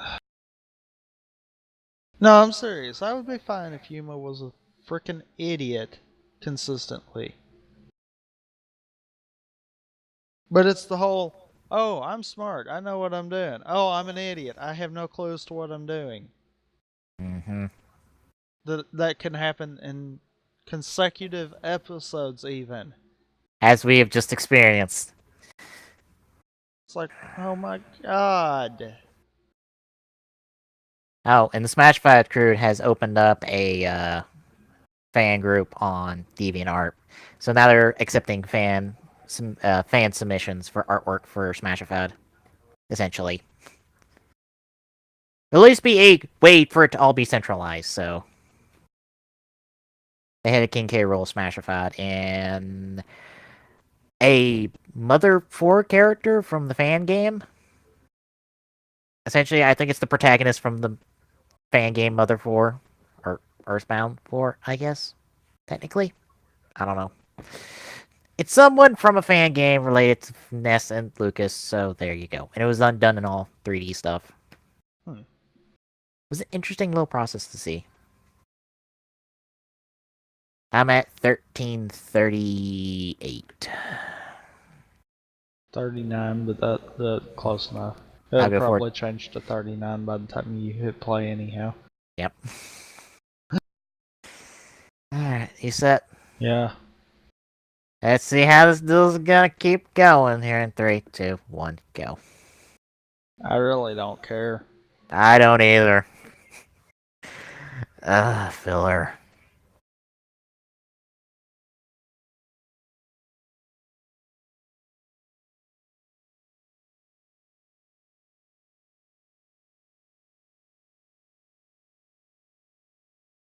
Nah, fucking shit, Astral. Really?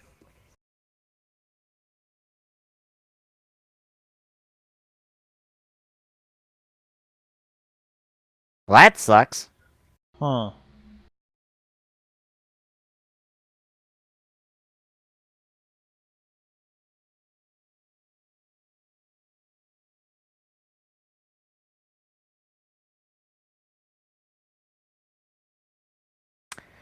Well then, you was a bit screwed.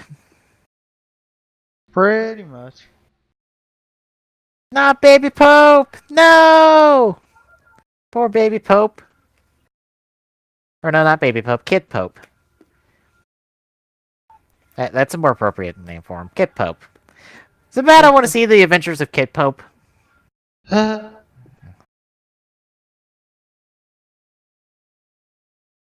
Trap! Card! Nitwit! Play now! Damn dumbass.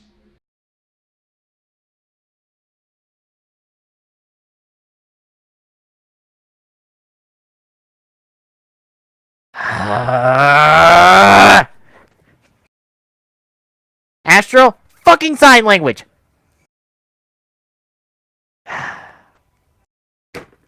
Fucking idiot. Ah.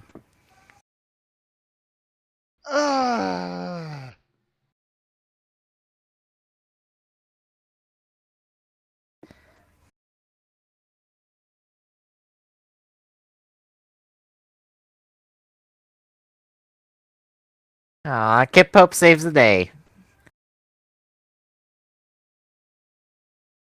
Weren't we just here last episode with the whole 100 attack points and Yoma's gonna come back in this next turn?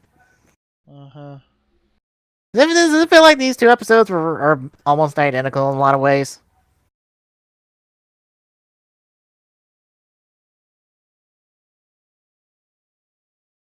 Metal.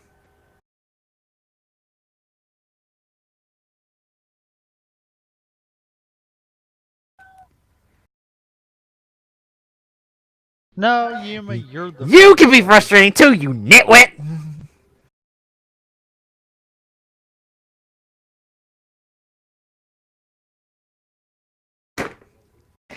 You Really, no. Astral?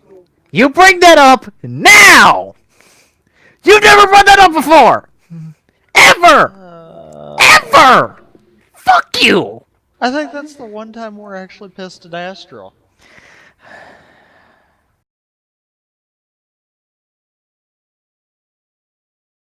Yeah, you and it have a lot in common, Yuma.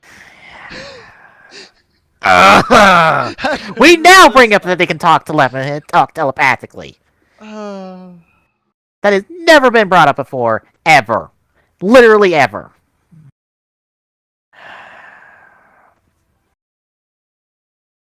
Can we just end this duel, please?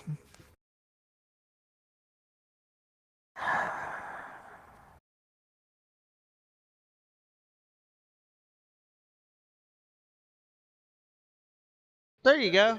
Say what it is before you play it.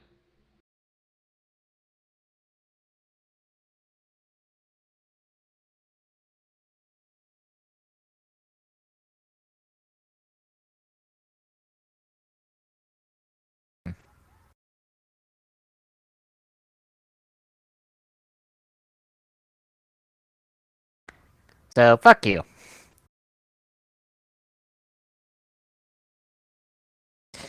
Oh, here's a weird coincidence. Out of the 5 Yu-Gi-Oh protagonists, only 2 protagonists have ever have not had a Karibo-based monster. Guess which Really? 2? Uh,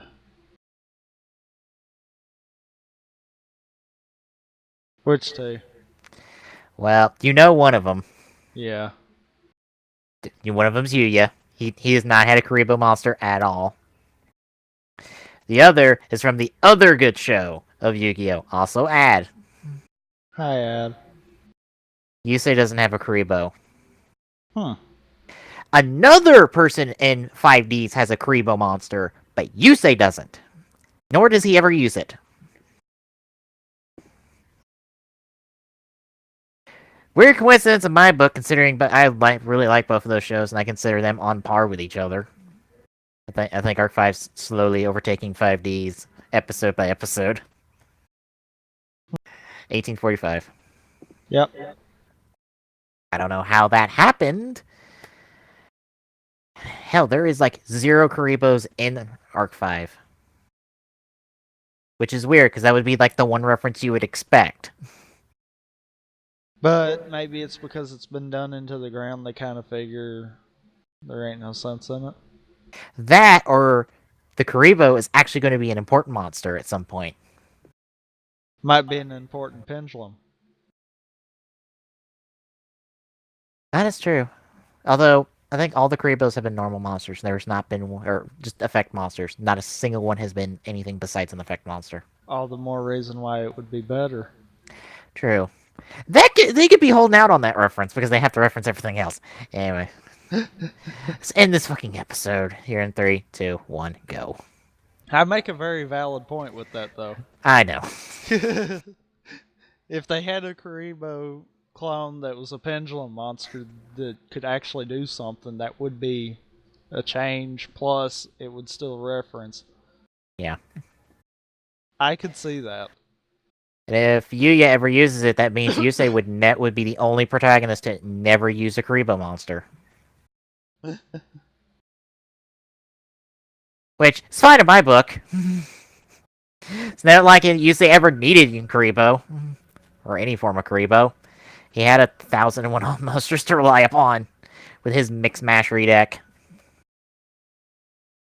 I believe he's also the only character to not use a specific archetype as a archetype in his deck.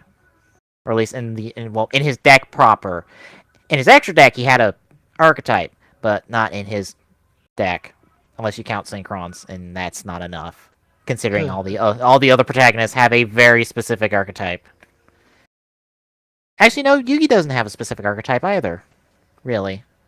Well, yeah.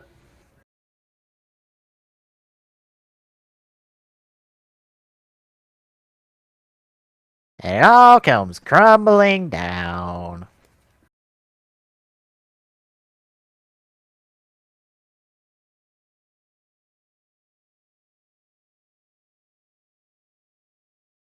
So exact kill. Yep, 0 finish. Yay. The duel's over. Yay. Yuma won.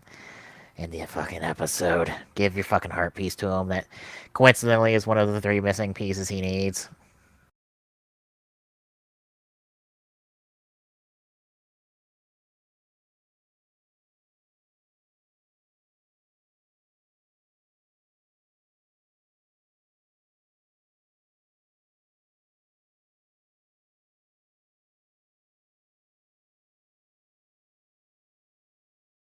Isn't wasn't that your shtick before this? Fuck it, I don't care. I don't even.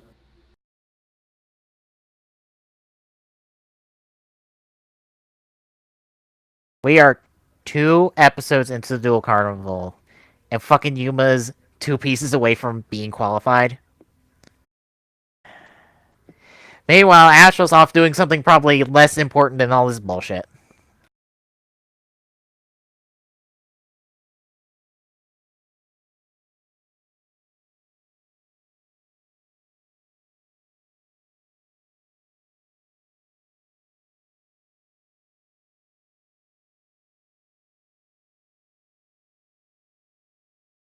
I guess he's going to the movies with them. I guess. So. Well, at least we can tell Glock that we saw 2 episodes that weren't fucking good at all. Yeah, and that he actually missed a good arc to miss on. Yeah. Uh, That. I don't. Ugh! uh, uh,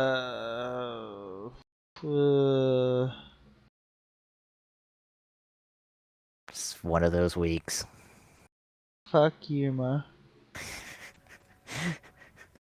Fuck And this. I can't believe it, but this is the first time that I have to say Astral's an idiot. Yes, let's totally not use the telepathy that we never talked about before now.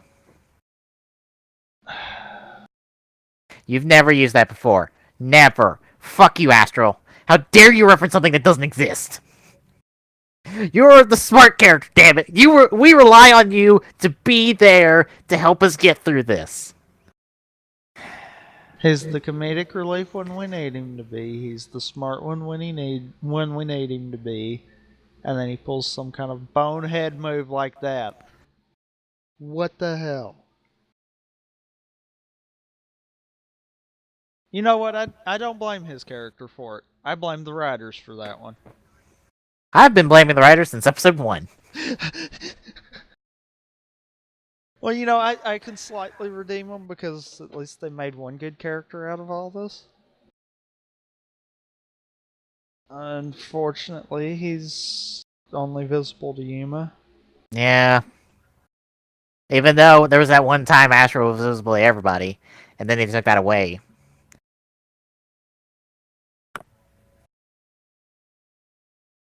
You know what that might have been? What? That might have just been the moment where Astral could have been visible to everyone, but then he was like, "No, I already have to deal with one dumbass. I'm not dealing with more." Don't blame him!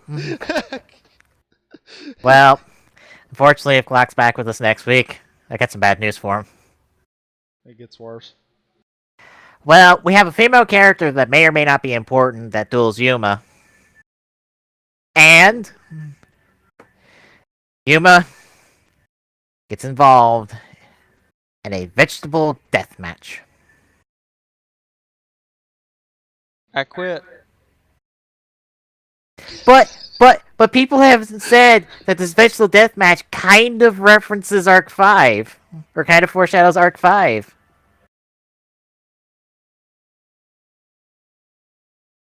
Because you remember that whole thing of people had people matching up vegetables to various characters in Arc 5? Uh-huh. Yeah, this is where it comes from.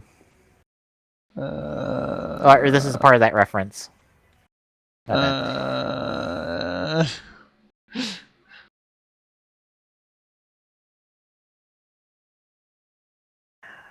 I'm sorry if this is part of that reference, then I say fuck that reference.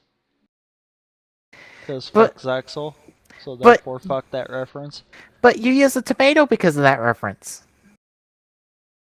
and Utah's an eggplant. Zexal had something to do with that reference, so fuck that reference. Aww. I refuse to even put those two shows in the same category.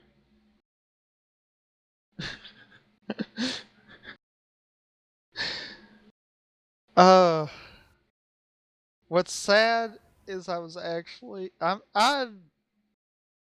What's sad is Yugi was actually a decent character. It was just a case of I was sorely disappointed in his dueling habits because it's like fuck rules. I make them up as I go.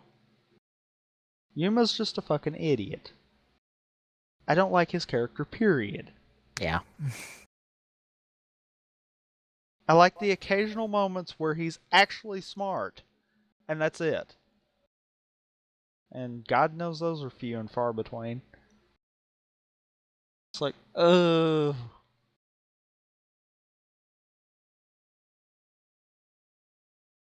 Ugh. But anyhow. Is it bad that I think in the next two episodes Yuma's going to be qualified for the Dual Carnival tournament? No, Thus, because that's kind of how this is shaping up. It's one of those. It's like fuck it. We're thus, just blazing through this. thus, from here till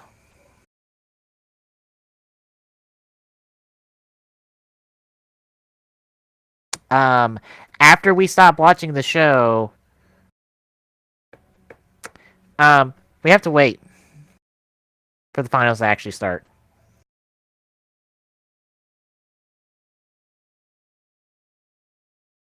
Think about that for a second. Uh, We have to waste fucking time while fucking Yuma has already qualified. You couldn't spread out these 5 duels for Yuma to qualify at all? No? technically 4. 4 duels to get qualified? Because he's already got one heart piece to be in it. And he has to get the other 4. Couldn't you make it more pieces? Something to make it not, oh yeah, we're gonna blow this out of the water and then we're just gonna, like, do other things apparently as we wait until episode 50 to start the fucking tournament properly. Mm.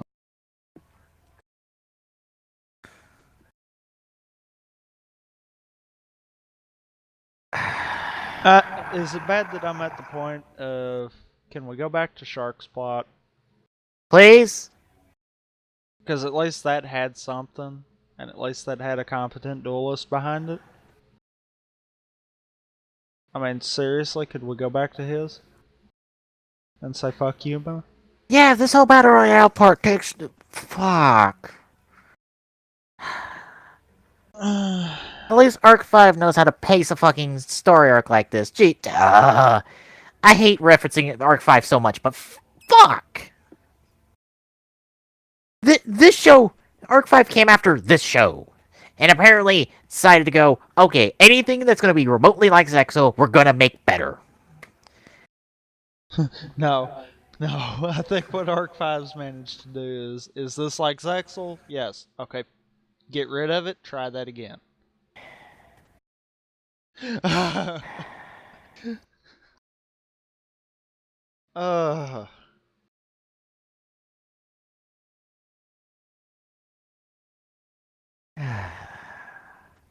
no, I'm done. I'm done with it. I, I will continue until the end of the season simply because we have nothing else to kind of fall back on. Nope. We're in for the long haul. But I'm gonna point this out. We hit the end of this season. I'm never touching Zexal again. I don't care what I miss.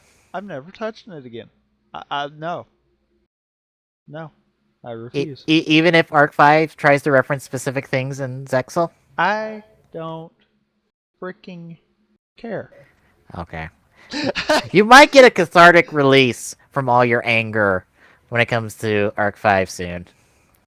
As soon as we If get we to can record more record more. sidebar. Yeah. Try. Because just for the record, after next week, there's only going to be one more episode that's recorded that isn't released. So we're almost on par with what's being out right now. Yeah. But yeah, but if we get to record that episode, you might have mixed feelings about it, but I know it will release your anger about this show. It's Arc 5. It's referencing Zexal. As long as it makes fun of Yuma at some point, then I'm fine.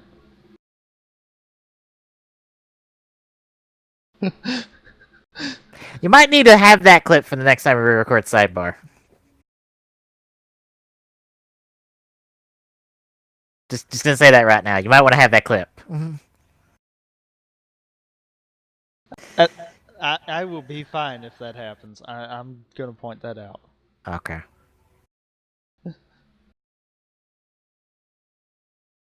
Anyway, that's all for next time. Until then, that'll do it for Ramp it Epsilon. a Facebagger 2448 saying, "Good night, everybody. We'll see you on the next round of the Gaming Saloon Rift Tracks. Peace out." As always, you can find the Gaming Saloon Rift Tracks on our site at tgsnetwork.org. Don't forget to follow us on our social medias, on Twitter by following at TGSaloon, on Google Plus at google.com/plus TGSTGSR.org, and on YouTube at youtube.com/TGSaloon. Till next time.